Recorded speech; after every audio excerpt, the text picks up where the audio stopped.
Les tablettes et toute la technologie moderne fonctionneraient selon les calculs hérités des mathématiques africaines. Jean-Philippe Omotunde, bonsoir. Bonsoir. Vous êtes historien et également chargé de mission à l'UNESCO. Vous organisez un symposium sur les mathématiques africaines à Gourobert demain, au centre de vacances du CGOSCH, toute la journée. Alors, on savait que l'Afrique était le berceau de l'humanité, mais elle serait également le berceau des mathématiques.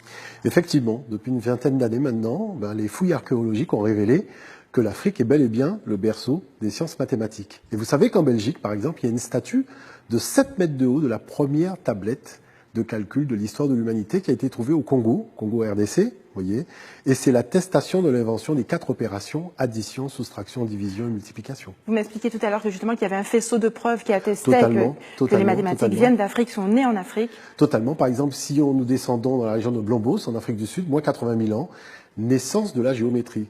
Mais pas n'importe quelle géométrie, la triangulation. Et vous savez que cette triangulation, elle est utilisée aujourd'hui pour le GPS. Donc vous voyez, à chaque fois, la modernité de la préhistoire rejoint notre modernité aujourd'hui.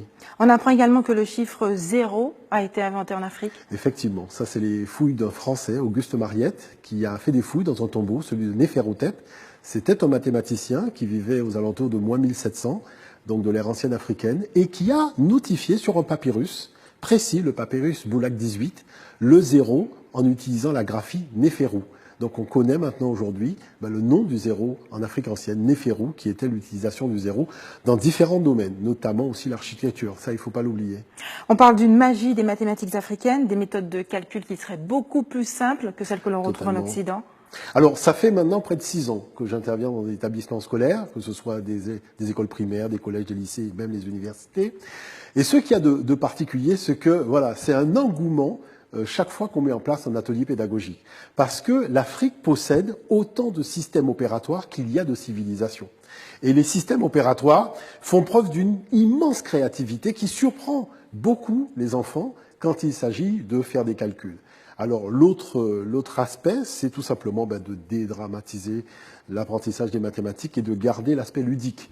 Parce qu'en Afrique, on utilise aussi bien le cerveau créatif que le cerveau cartésien, et c'est ça qui plaît beaucoup aux enfants. Alors ça plaît, mais quelle utilité? Beaucoup. Vous savez, aujourd'hui, il est de notoriété, aujourd'hui, de savoir que les systèmes dits numériques, l'informatique, les 1 et les 0, utilisent le système algorithmique des calculs de l'Afrique. Il faut le savoir, d'ailleurs, Jacques Attali l'a dit il n'y a pas très longtemps sur TF1, effectivement, ce sont les mathématiques de l'Afrique qui font fonctionner les ordinateurs, les tablettes tactiles, les téléphones portables aujourd'hui. L'intérêt, c'est de tout simplement expliquer aux enfants quel est ce mécanisme qui permet en fait de faire fonctionner un ordinateur sur la base des calculs africains. Et ça, c'est extraordinaire. Il y a quelque chose qui vous dérange, c'est que le fait que tous les inventeurs noirs, finalement, ne soient pas connus. Oui, c'est-à-dire que j'ai l'impression qu'on privilégie un peu le négatif, et puis le positif, on le met de côté. Or, vous savez que les enfants, pour s'édifier, ont besoin de modèles positifs. Et nous en avons beaucoup. Oui. Nous en avons Raoul Georges Nicolo, par exemple, très grand mathématicien, physicien, Raoul Georges Nicolo, brillant inventeur, il faut quand même le souligner. Je suis toujours surpris, quand je vais dans des établissements scolaires, de ne pas voir sa photo sur les murs. Vous voyez, on a un grand savant, quelqu'un qui est internationalement reconnu, et pourtant, voilà, il n'existe pas dans les cerveaux de nos enfants. C'est dommage. On retrouve également dans l'histoire le nom d'autres inventeurs, en tout cas d'autres mathématiciens qui ne se connaissaient pas. Je pense à Thomas Fuller, un esclave qui a été déporté en Virginie alors qu'il était analphabète. Alors, vous ouvrez l'encyclopédie Larousse, des plus grands hommes de l'histoire de l'humanité, vous découvrez un mathématicien africain, mais de l'époque de l'esclavage. Parce qu'effectivement, il y avait ce monsieur qui avait été déporté sur une plantation au XVIIIe siècle en Virginie et qui s'est révélé être le plus grand mathématicien de son époque. Bon, vous comprenez qu'il n'est pas resté longtemps sur les plantations puisqu'il a été baladé partout à travers le monde, mais il n'en demeure pas moins que c'est lui qui a permis véritablement de comprendre qu'il y avait en Afrique des algorithmes de calcul qui étaient extrêmement puissants.